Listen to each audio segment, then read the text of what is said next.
Ladies and gentlemen, boys and girls, species around the multiverse, welcome to Geek Syndicate episode 333. It's all the threes. I am your host. What's my name? Monts. I'm Monts. With me, as usual, is... Me, Nuge. We're back. What was that noise? I've been watching a show called Superstore. I was like, are you channeling Superstore? That's what I was thinking. It's Bo, isn't it? I've only watched I think about 5 episodes. And the show's so alright. The show's alright. I mean, it's one of them shows where you kind of get a couple of belly laughs every episode. I'm kind of like, do you know what, I'm alright. And then move on, and I'm quite happy to keep going with it. Does that make sense? Yeah. But I think I discovered it at the beginning of the year, and I'm on the last season now. Oh, okay. The guy who, and there's like a young guy in it who's a cut price M&M. Jonah. Yeah. Oh no, Bo. Yeah. And he does that. Yeah, it just cracks me up whenever he does it, man. Yeah, son. He's so bad and he's so confident. Yeah.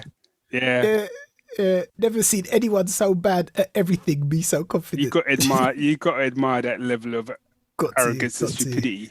Okay. Anyway. So we're back. Yeah. And I am in my post-COVID celebration, having been in hospital for 2 weeks, back recuperating at home and grateful to be alive and recovering. Yes. So obviously there will be people who will be now going, what the F? Obviously, for those who don't know, Dave was hospitalised with COVID, which is why it's taken us a while to record, but actually, to be honest, it happens anyway. It happens anyway, you know. So this time we've actually got a genuine reason for not recording Dave's near-death experience. Yeah, it was quite the journey. Yes. Yeah. Yes, it was. And if you want to know more, I'm doing COVID Chronicles over on Facebook. Yeah. Relating my experience. Yes. Not to be confused with the Martian Chronicles, which is a book by Ray Bradbury and a TV different series starring Rock Hudson and a bald dude that was a Martian in a cloak, I believe. God, do you know what? I remember watching that as a kid. I remember loving that. I remember watching it as a kid and not understanding what the hell I was watching. Understandable. That was my takeaway. Was like, I feel like I should enjoy it more, but I don't know what's going on. Who's the bald dude? Why is he there? What's Rock Hudson up to? It's just confusing, man. I just remember the desolation of it and everything falling apart. It was, wasn't it? And everything was falling apart and much like the last year or so.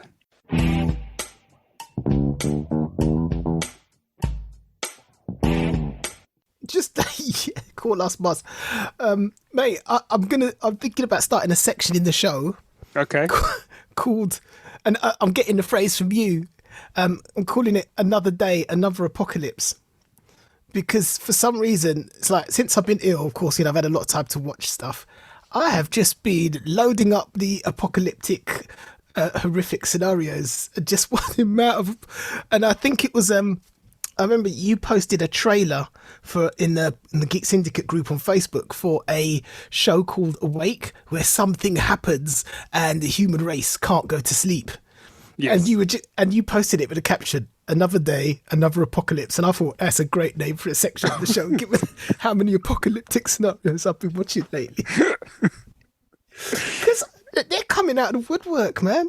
Well, this is quite a good segment because I don't know if we should talk about it now or it was, but did you have something for this segment? Or was you just pitching it as a... No, the problem is I got so much, but I feel like you're going somewhere. Okay. So, finally, people have been hammering me to, watch this film. Dave's been hammering me to watch this film. And I finally took the plunge and I watched Train to Busan. Which is because zombies ain't a huge thing of yours, are they? As in what? As in, a zombie movie isn't the kind of the first thing you turn to, is it? No, well, to be honest, it depends, because there's some of them which I'm quite happy to watch, and others where I'm like, because I remember watching 28 days later. 28 days later. I love And that one. that just messed me up. And then I watched 28 weeks later, and I still say to this day, like, that's one of the best chipping sequences of someone running with genuine terror I've ever seen. Only matched by what was that zombie one which was set in? It was like a Big Brother in the Big Brother house. Oh yeah. Oh, Was that Riz Ahmed? Is that his name? maybe yeah. He was digging up, man. And I was like, that's how you run when you're afraid. Yeah. I'm sure it was Riz Ahmed actually. And I was like, we watch so many shows and people are like, run. And I'm like, that ain't running. That's not running, man. Well, it is running, but that's not how you run when you're afraid. Yeah. Yeah. But no, so yeah, you're right. And that's probably part of the reason why it took me such a long time to watch it, because I thought if it's going to be one of these messed up ones, you know, and sort of foreign cinema is quite good at doing the messed up ones. So I was a bit concerned. But in the end, I was like, you know, I'm gonna give it a go. And I'm so glad that I did. Damn, that was a film. It is one of my top 5 zombie movies, to be honest. That yeah, I'm right there with you. That's how you do it. That's how you do it. And what I loved about the film as well was, like, yeah, you had your Weasley guy there. I mean, and boy, when it comes to weasels, that guy weren't playing, man. He's top of the weasels, man. He's top of the weasels, man. He's got the weasel cup. That's what I'm concerned. Top of the weasels. However, there was a couple of bits he did say. I was like, well, I kind of see where the dude's coming from. You know what I mean? It's still Weasley. It is still Weasley. Don't get me wrong, but I hear where he's coming from. However, what I loved about it was the world building and the way some of the survivors, like sort of one guy in particular. That's the guy you want with you. He was like the main guy. He was the dad. Yeah. That's the guy you want with you, because he was so clever, but it wasn't unrealistic. Like, there's some films you watch where someone makes leaps of logic. You're like, how the hell did you figure that out? Do you know what I mean? Whereas in this one, there's just some subtle things that he sees that he then applies later, and you're like, oh yeah. Oh, okay, that's clever, man. That's clever. Doesn't hurt that he's handy in a fight. Yeah, not as handy as the big dude that was with him though. Oh yeah, sorry, that's what I meant. I meant that guy. The big dude. Between you want the two of them on your side always. Yeah, it was a great film. It was a great film, and there's one sequence where they've got to get through the carriages, and I won't spoil it by saying how they get through what happens, but man, that's people who want to survive. Yeah, for real. You know what I mean? So it was cracking. It was a cracking film. It's really interesting just watching the effect of normally decent people who are scared, and what the fear does to them, and how they become quite, willing to sacrifice is the best way to put it, other people, because their fear is so strong. And it doesn't take much. It doesn't, does it? That fear, and you see it. They see it in their eyes, and like you could see, they know they should be doing the right thing, but they're too scared. They want to survive. And, the thought of being eaten to death isn't really something you'd relish. It's not really one of my top ways to go out. Do you know? And you know what? And the zombies, and I was going to say, the zombies in this, they're not slow, shambling, moving ones that you can avoid easily. No, they are tenacious. Yeah. And the thing is, as well, is like, when things go wrong on that train, it goes wrong fast. Yeah. And if you're not thinking on your feet, you're done. If you got your headphones on and you're listening to your favorite podcast, maybe Geek Syndicate, you're done. You're done. You know what I mean? If you ever tip the heck out of that door the minute things kick off, finished. See, I've watched enough of these movies to know I'm gone. If you ain't coming, so you. Yeah. You know what I mean? B, let's go. Why? What? Look, if you gotta ask, you're already dead. But that's the thing. It's like, we know each other well enough that if one of us said we got to go, neither of us are asking questions. God, man. Yeah. So watched that. Really enjoyed it. But then straight afterwards, we put the second one on. Is it Peninsula? Peninsula. Right. And I heard a lot of people sort of saying, yeah, it's all right. It's not as good as for. So it's go on. To me, right, bear with me. They're not the same films, but to me, it's the same comparison as Alien to Alien and Aliens. Aliens, absolutely. Took the words right out my mouth. So, as far as I'm concerned, I really enjoyed the second film almost as much as the first film because for me, what I liked about it was the world had moved on and it was a very different film. In many ways, So, the trailer. so Go on. it's 4 years later. Yeah, it's 4 years later. Yeah, and in many ways, the trailer that I watched before didn't really do a good job of selling it. I thought No, it was going to be no. completely different to what I got, and what I got was really good. And in some ways, the initial premise before it all goes Pete Tong, the initial premise was very similar to another zombie film, which was the Zack Snyder Army, one, Army of the Dead. Army of the Dead. It was very similar, Yeah, but, I but would dare say, Go go on. on. But executed better. Yeah, a lot better. But Well, wait, I want to talk to. I want to question you about that in a moment. okay. But go on, yeah.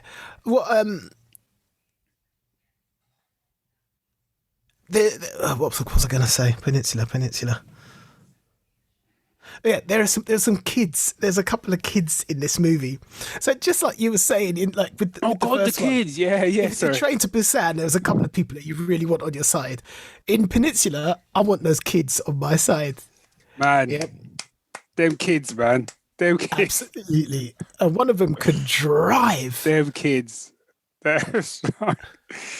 Yeah. That's who you want, man. That's who you want. Forget your Goonies. I'm sorry. Forget your Goonies, man. You want them two kids, man. Oh. So you got one movie left to watch. Which, yeah, so hold on. Let me see. Hold on. Let me just do a little search. Train to Busan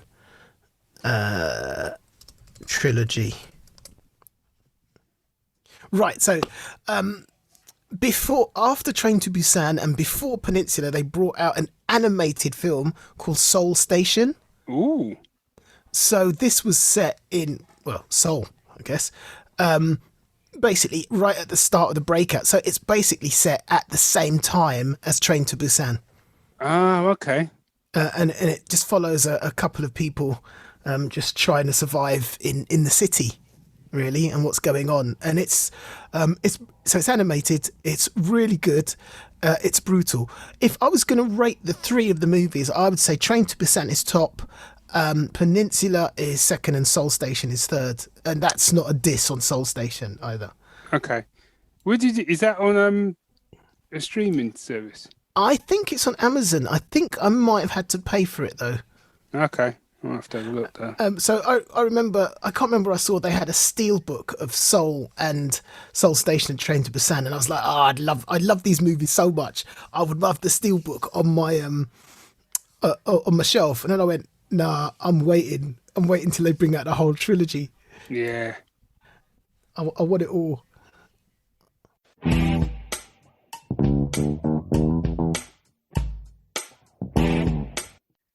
So I realised we're in the week that was, really, without saying we're in the week that was. Yeah, so it's seen.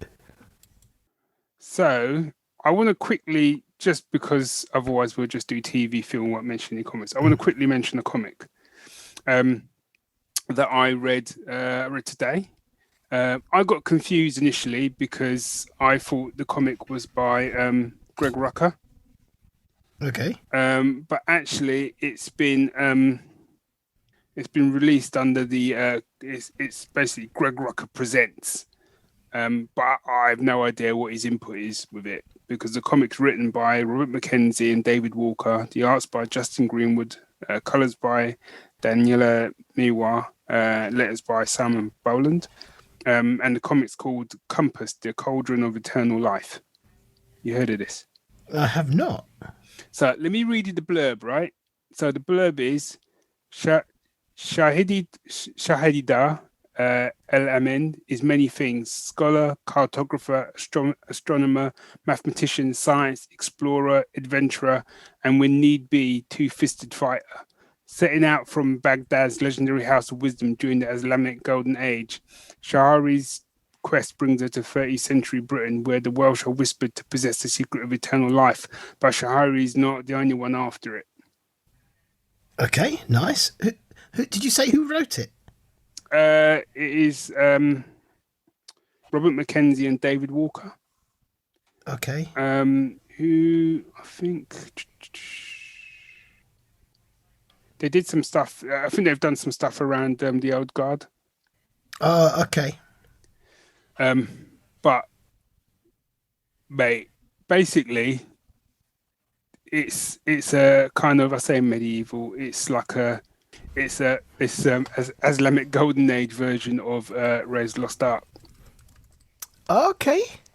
Because she's basically Indiana Jones. I have heard of this. I've seen the cover. What's it called again? Compass. I'm sure I've seen the cover. Yeah, the compass. She's running. Yeah. Yes. Yeah. I have seen it. I don't know where I saw it, but it crossed my it crossed my path at some point.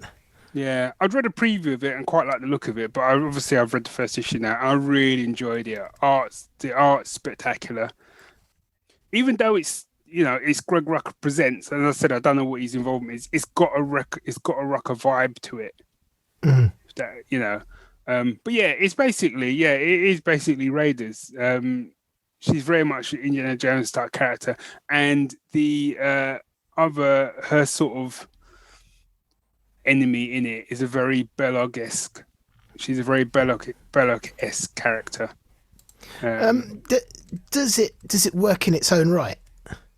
Yes. Yeah. Cool. I mean, the thing is, when it starts off, it is very much you. If after the first 2 pages, you're like, "This is Indiana Jones." It's literally this is the opening of Raiders. That was my worry. I was like, so do you spend your time just thinking of Indiana Jones, or does it draw you in? When I say it's Indiana Jones, is in it adopts the tropes of Raiders. But to be honest, the tropes of Raiders are tropes that have been handed down through pulp adventure of decades before Raiders came out. But it does it in a way that doesn't make you feel like it's trying to rip anything off. Nice. That's. You get what I mean? You still feel, and I kind of feel like I breezed through it. And there's a whole load of back material about how they put certain things together and the research and stuff, which made me think, do you know what? I actually want to go back and sit and read it again. Well, that's the mark of something good then. Yeah. So Compass, really enjoyed it. Well, and it's certainly, if you like the old adventure and stuff, swashbuckler. It's more like the old school swashbuckler. It's worth checking out. So when I was in hospital, once I'd got myself to a place where I could actually read, I thought I'd need to be reading something, and I opened my iPad, and I had a book on it by Jason Arnott, and it was called Ghoster. Now, Jason Arnott writes horror, and he wrote a book called The Last Days of Jack Sparks, and I read that a while back, and that thing freaked me the hell out. Yeah, so I saw this book. I'm sitting in hospital. To be fair, my brain was a little bit addled. I was having some mild hallucinations. The first few days were just a blur. A horror book by Jason Arnott is the last thing I should have been reading. Yeah, man. But being the idiot I am, I just forged straight ahead. Yeah, and so let me read you the blurb. So you know the phrase ghosted means like, someone just disappears on you. Yeah. Like it's from the dating world, is it? So it goes, Kate Collins has been ghosted. She was supposed to be moving in with her new boyfriend Scott, but all she finds after relocating to Brighton is an empty flat. Scott has vanished. His possessions have all disappeared, except for his mobile phone. Kate knows she shouldn't hack into Scott's phone. She shouldn't look at his Tinder, his texts, his social media, but she can't quite help herself. That's when the trouble starts. Strange whispering phone calls from numbers she doesn't recognise, scratch marks on the door she can't explain, and the growing feeling that she's being watched. Yeah, no, I'm not reading that. You out? I'm out, man. I'm not reading that. It is. So, I mean, someone in a review, someone put, it's a fiendishly smart exploration of obsession and social media addiction. And it is that, but they just had to go and throw the supernatural in there as well. And it's like it didn't need it. Like it wasn't already scary. And it's got Jason Arnott's just signature thing, which is, while it's not straight out frightening, it's creepy, and it's the kind of Yeah. creepy which means the scariness grows. It's a slow grow on you, and that is even worse. Do you know what I mean? Yeah, because that's the stuff that stays. Because sometimes the shock and awe thing, where you're being chased around a house by some dude with a meat cleaver, it's scary. But then you kind of, after that person gets taken out, you kind of forget about it after a while. Do you know what I mean? But it's those creepy ones. They're the ones that kind of sit with you for like days, man. Yeah, it's like that. And I was like, so I'm gonna say it's a good book. It's a great book. Should have chosen a better time to read it. Yeah, It's maybe not whilst battling with COVID with hallucinations as well. you know what I mean? Not That the was best just time. no, not at all. But I still give it props though. Yeah. So nice one, Jason. I had to message him to tell him I wish I hadn't read his book. I'm assuming you then put because of these reasons, not just Yeah. foreshadowing. It was the wrong time, but it's I mean, if you like to mess yourself up a little bit, that's the book for you. Yeah. I would say if you're in the dating game at the moment, it's not the book to be reading. Steer clear. If you're in a happy relationship and you like a little bit of a fright, this is the book for you. There you go. Okay. On a more sort of positive tip, something that I know we've both watched recently is Lupin. This is Lupin Part 2 from Netflix. So this is the adventures of the modern day thief, Armand. Is it Armand? Arsène Arsène? No, Arséne's his name. Oh, for goodness sake. What's wrong with us? Sure. Arsène Lupin. That's it. Yeah. Um, So basically, this guy, as his dad gave him The Adventures of Arsène Lupin, which is a very popular book in France, apparently, about a gentleman thief. The character's name is Hassan Diop, and he just based his whole life on Arsène Lupin and sort of done daring gentleman thief-like stuff, because totally inspired by Arsène. and also, like, he's a master of disguise. And also his signature look, which is a flat cap and a trench coat, I'd like to say is based. I've got to say, it is a bit freaky how much certain elements of him are reminiscent of you. let's go with that. Let's go with that. Yeah, so I'll be planning my own daring robbery coming soon. Yes. Not sure yet though. No. We all know how that's going to end up. Yeah, probably be like man arrested trying to steal a packet of toffee crisps from Tesco's. Probably one. Yeah. How far in the plan did you get, B? Stage 1. But yeah, so obviously part 1 came out early in the year, and this was part 2, which was another. Was it 5 episodes or 6 episodes? 5, I think. No, Or 6. 6. And it's brilliant. There we go. I really enjoyed the first part, and I think I enjoyed the second part more. Yes. Yeah. It felt a little bit. Again, I really enjoyed the first part, but this felt a little bit tighter, I thought. If that makes any sense. Yeah, I think maybe because I think it was more. I don't want to spoil it for people, but probably because he was under more pressure. Yes. To sort of pull it out of the bag, as it were, and he was having to kind of pull all his skills out. And it's just, if you love shows like Hustle and Leverage, and you haven't got on this show, and films like Now You See Me, because actually it's done by I think it's the director of Now You See Me has directed these. Oh, really? I'm sure. Yeah, there's definitely, kind of look up. There's definitely a link between the two, and that shows, because I love those films, and I haven't seen them in years, and this has made me want to go back and watch them, because there's just a sense. What I love about it, there's a sense of theatre to them, and there's a sense of fun, and it's an idea of he's not a superhero, but he's got a special set of skills because he can do stuff. But what I love about it is that even in the darkest moments of it, he just loves what he's doing. Yeah, yeah, he does. It's got sass. It's got sass. It's got so much sass. They're handing it out at the door to people as they walk past. Do you know what I mean? Because they got sass. They got sass. He's got sass to spare, man. It's got sass for days. Sass for. And what I love is a lot of his disguises are just based on the fact that because he's a black guy, he just gets and a lot of his disguises are based on kind of like he's a cleaner or he's this or he's that. Yeah, he's just kind of naturally overlooked. He's people that people don't look at. Yes, that's it. And it's like, you know what? Because that's the thing, and some people have said, and I was like, and I'm glad you said that actually, because so a lot of people said his disguises are rubbish, and you know what? They're not brilliant because they didn't need to be. Yeah. So yeah, no, all over that. I loved it, and apparently it's got a season 3. Yes, it has, and it's got a spin-off coming as well. A spin-off? Yep. With who? You don't know. You're making it up. I'm not. There is a spin-off. Sue told me about it. It was even like a title and everything. Do you know what? Otherwise, I'll be here all day. But take my word for it. There's a spin-off.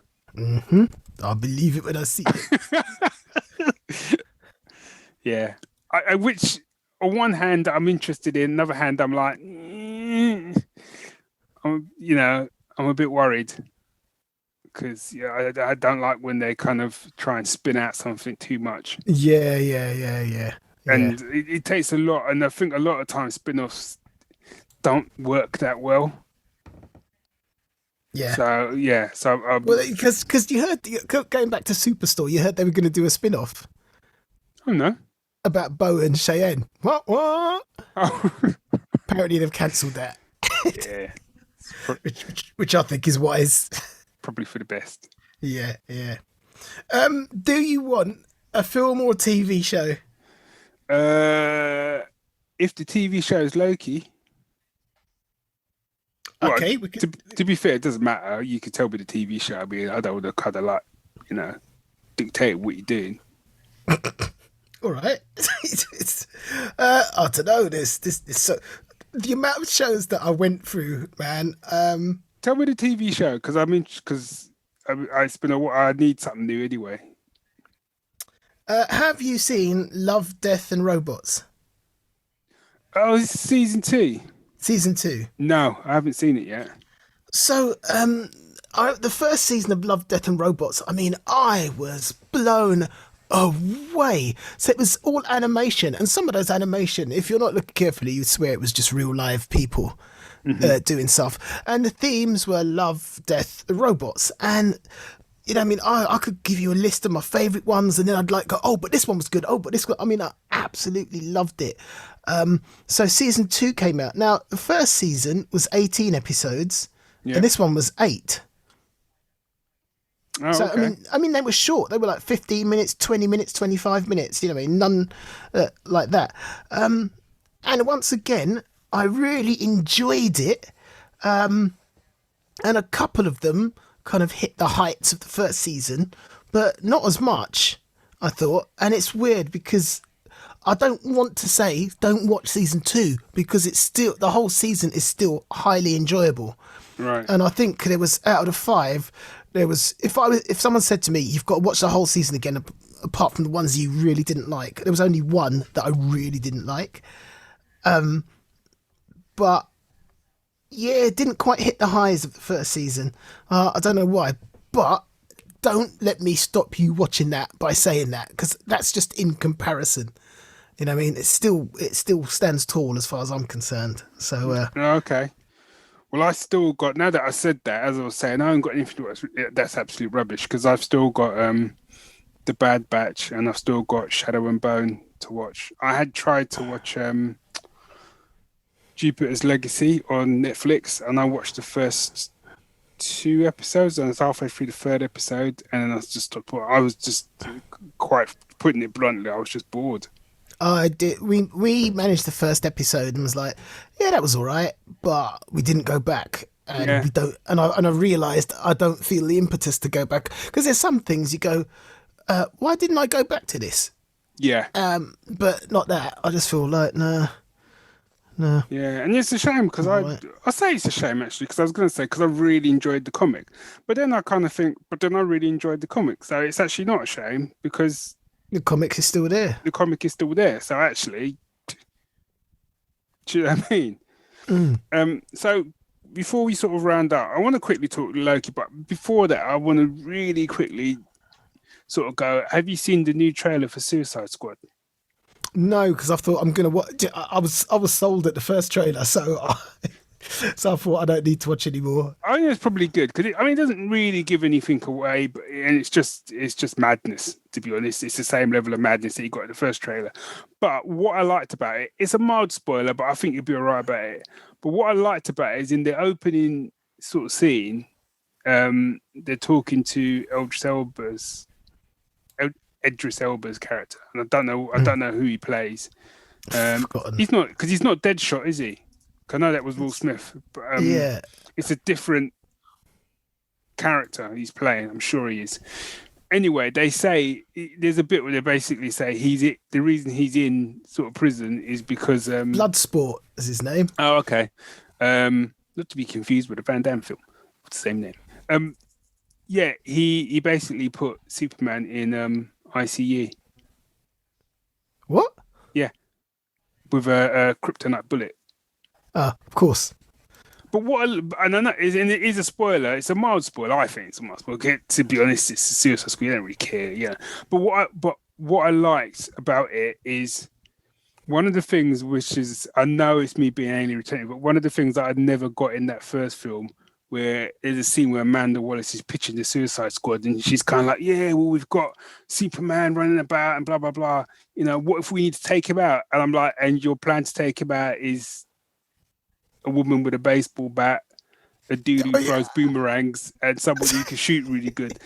And someone you can blow fire, which we've already proven that Superman's completely invulnerable to. That's the plan. Yeah. It made no. You destroyed your whole premise before you'd even got going in my eyes. Yeah. But what I loved about this one was I was like, okay, now we got a game. So now we've actually got someone who's actually was a genuine threat to Superman. Yeah. So I'm like, okay, now I like that now. I was in when they put Peacemaker. So, my favourite character is The Question, and he was originally in a comics company called Charlton. And that's where Peacemaker comes from. And DC bought all the Charlton characters. And he's nuts. He's absolutely insane. And I'm like, you actually brought this lame-ass character into a movie. And I watched one trailer and I was like, yeah, I'm all over Peacemaker. Yeah, because he does look particularly lame-ass in that outfit they got him in as well.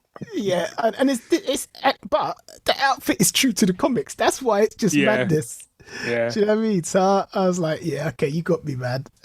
Yeah, there's a little bit more banter as well. They show a little bit more banter in the trailer. And I'm like, yeah, I think they're gonna nail it.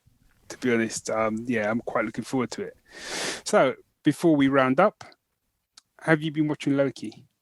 I have been watching Loki. I haven't watched the latest episode because Neither have I. First off, what's with the Wednesdays? I know it's really messed with my head because, I remember I was saying to Siobhan, "Hey, Marvel Fridays," and I like it. It was perfect timing. Wednesday kind of messed me up, and also kind of midweek hump with the kids and everything. I don't really have time to watch it then, and I really enjoyed the fact that that Marvel stuff's coming out on a Friday and I can watch it Friday night, a little bit of a treat.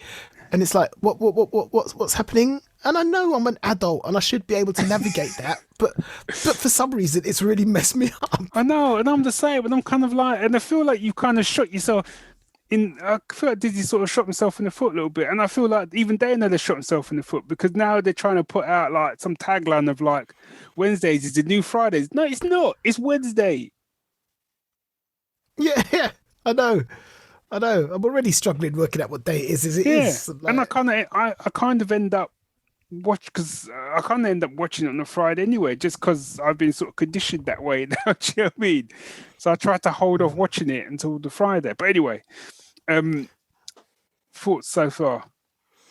I really like it because a lot like One Division, it's doing something different. I mean, really different. It's not your normal Marvel superheroics. I like the aesthetic of the time. What's it called? Variant Authority. Hmm. It's mad. It's mad. Don't make no sense, but I'm going with it and I like it. I like. I think it's. I'm torn. I kind of like the amount of dialogue, and I also think it's a touch too much. Right. And they could be doing stuff. I don't understand why this all-powerful authority only has close contact weapons. Yeah, someone else said that. Yeah. I was like, okay, again, I'll go with it. I like the idea of Loki discovering himself in the way that it's happening, and I think that I feel like if you push me, I'd say the first two episodes are like a what's this thing at the lost my words. What's the thing at the beginning of a book? Prologue. Prologue. Sorry, yeah. I feel like the first two episodes have been a prologue, which probably isn't a great thing now I've said it out loud. And I feel like we're about to start. So when we Right. actually watch episode 3, we'll see. Yeah, I Sue watched the first episode and she was out. She was Right, out after okay. about 10 minutes. But to be fair, Sue has a stand-in kind of thing where she hates time travel because it hurts her head. So the I, minute it, I, I can understand that. yeah, the minute all that started, I could see that I was losing her. Do you know what I mean? Yeah, yeah.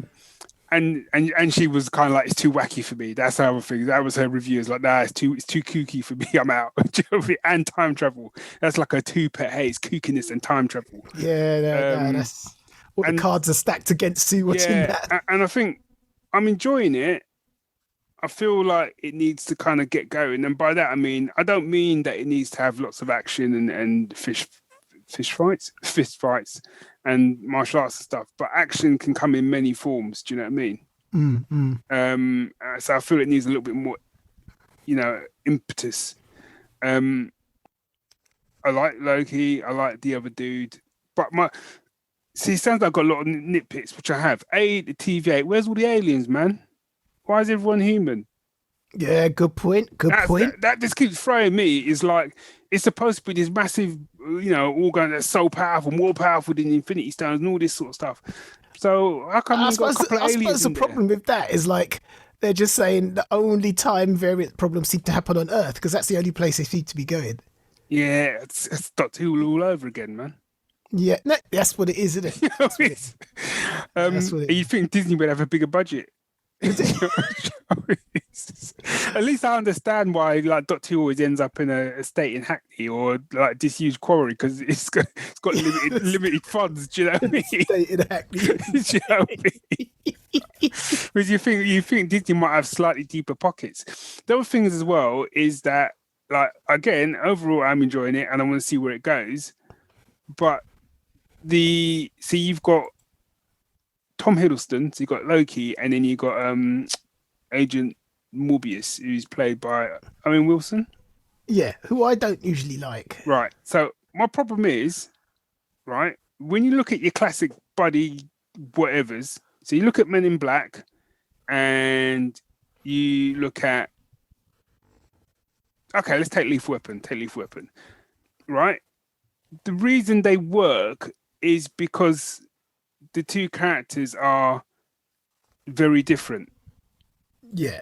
One tends to be a bit more of the kind of straight man. The other one tends to be more kind of like crazy. Do you know what I mean? Do things my way. I'm zany, whatever. Whereas it feels here like they're kind of both a little bit like that. Yeah, yeah. And the problem with that for me sometimes is it kind of I find that harder to sort of dive into in the same way as when I'm diving into like a Lethal Weapon or I'm diving into like even Bad Boys, even where you've got two funny guys, but Will Smith and Martin Lawrence, they're clearly very different characters. Mm. Whereas I feel like they're that almost is a- trying to get one up on each other in terms of like the jokes they're running. That is a good point, which I hadn't thought of. I'm going to think about that when I watch episode 3, see Yeah. how it makes me feel. I just feel like and every so often he does. Every so often Owen Wilson kind of goes a bit more kind of Do you know what I mean? He goes a bit more kind of serious. He goes a bit more serious. And I can't. And when he does those bits, I like him, and I like that. I like the dynamic. But when he's being a bit more wackier, I'm just a bit kind of like, oh, okay, but I'm already getting that. Okay. You know now I'm gonna watch it and go, oh. I don't want to. Why'd you even say it to me, man? Well, no, it's like I don't want 2 scoops of ice cream. I don't want 2 scoops of chocolate ice cream. I want 1 scoop of chocolate ice cream, and I want a scoop of like mint ice cream. Right, so let's stop that analogy there because I'll always go for 2 scoops of chocolate. So maybe Yeah, that's why I'm enjoying it more than you. To be fair, it was a stupid analogy. I said chocolate. I'm like, actually, I'm always going to have chocolate for days. Okay. So I don't I can hear it in your voice, Gaby. Yeah, it's not quite working, is it? It's just weak analogies falling apart. Round us up, buddy bird. Well, tell you what. Just before I go, Yep. Can I just end with a controversial opinion? Okay, I'm gonna raise my cup just in case. Okay, so Monday just gone. That doesn't mean anything because you could be listening at any time. But so my eldest daughter, has just turned 10 years old. She's a decade old. And the eve of her birthday, Siobhan decided she wanted to do the same thing we had done 10 years previously, which was watch Green Lantern, the movie. And we always... What's his name? Ryan Reynolds. Ryan Reynolds, yeah. And we always joke that what started labour was Siobhan looking at his bum in the costume. Yeah. To be fair, I thought it was almost going to start labour again, and she's not even pregnant. She quite enjoys Ryan Reynolds prancing about. And I remember at the time, I thought, you know what? I enjoyed that film, but it's rubbish. Yeah, and that was the opinion I had. That was a terrible Green Lantern film. I watched it again and I really enjoyed it. I really enjoyed it. And I was like going, why did I hate this? And I couldn't remember. I just enjoyed it. You got quiet. No. You know, it's controversial. I know. You know, I say that. I didn't hate it. I do remember thinking the Green. More. I know. I do remember thinking that I might have to go back and watch this. The Green Lantern animated movie was far superior to it. Oh God, yeah, it is. And the TV series they did. There was an animated Green Lantern TV series. Yeah, an animated one. Did I? What? You saw it, man. I'm sure you saw it. Did I? If you didn't see the Green Lantern animated series, you need to get on that. I'm getting. You need to get on that, man. Oh, I did. Of course, I did. I was gonna say, of course, I did. I'm sure we talked about it. No, we talked about it at length. What's wrong with me? Man was properly putting on the line in that. Yeah, no, that was great. Yeah. That was great. Yeah. I think my problem was off the back of that as well. Is it was too zany for me, and the Green Lantern should be more serious, is the wrong way to put it, but it should be more epic. And I loved my problem is I think I've just got this whole thing with things being Earth based. I hear you, and I think that's what I liked about the Green Lantern animated movie. Yeah, was that it wasn't, you know. Yeah, that. And the bits in the film that I did like was when he wasn't on Earth. They were great. They're the bits that I did like. Whereas when the minute he got back to Earth, and the dude with the big head, and I was just like, oh. I know. I was totally getting freaked out by looking at the dude with the big head. Yeah, the Thinker. Which is going to be played by Peter Capaldi. Thinker's going to be played by Peter Capaldi in Suicide Squad. Oh, is that who he's supposed to be then? Well, yeah, it just says Thinker, so I'm like, well, that's who he was. Okay. But is that the same Thinker in Flash? Yeah, I think it is. I might have to look it up and see, because in Wikipedia it has in other media, so I might have a look at that. But do you know who played? I love this. You know who did the voice of Kilowog in that movie? I think Michael Clark Duncan. Yeah, I did know that. And Taika Waititi was in it, but then he was just some random dude, and now he's Taika Waititi. And Abin Sur. Do you know who did Abin Sur? Abin Sur was the guy who died right at the beginning and gave the ring to, what's his name? Tamura Morrison. You know that name? Oh, he's the guy from who played Django Fett, isn't it? Yeah. And I was like, oh man, there's some people See, in this there's movie. some people, but Mark Strong. Always love some yeah, Mark Strong. but they barely used him. Yeah. I just, But I mean, they were setting him up for a sequel, which never came because it wasn't yeah. a great movie.